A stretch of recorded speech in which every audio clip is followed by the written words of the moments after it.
রাষ্ট্র সংস্কারের গতকালের আলোচনা থেকে রাষ্ট্রপতি নির্বাচন পদ্ধতি নিয়ে আজকের আলোচনা শুরু হয়েছে বলে জানিয়েছেন জাতীয় ঐক্যমত্য কমিশনের সহসভাপতি অধ্যাপক আলী রিয়াজ। সকালে রাজধানীর ফরেন সার্ভিস একাডেমিতে রাজনৈতিক দলগুলোর সাথে জাতীয় ঐক্যমত্য কমিশনের দ্বিতীয় পর্যায়ের আলোচনার সূচনা বক্তব্যে তিনি এসব কথা বলেন।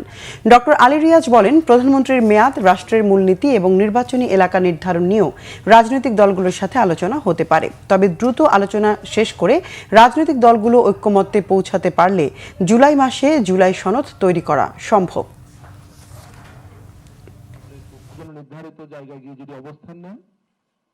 আজকের আলোচনার ক্ষেত্রে যেটা দাঁড়িয়েছে সেটা হচ্ছে যে আমরা গতকালের অমীমাংসিত বিষয় থেকে আমরা আলোচনাটা শুরু করব। সেটা হচ্ছে রাষ্ট্রপতির নির্বাচন প্রক্রিয়া।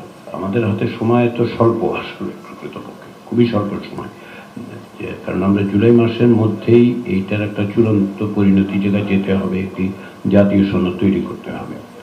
তো সেই জন্য আপনাদের সকলের সহযোগিতা এবং আন্তরিকতা এতদিন আমরা যেভাবে পেয়েছি, আমরা আশা করছি যে এটা অব্যাহত থাকবে।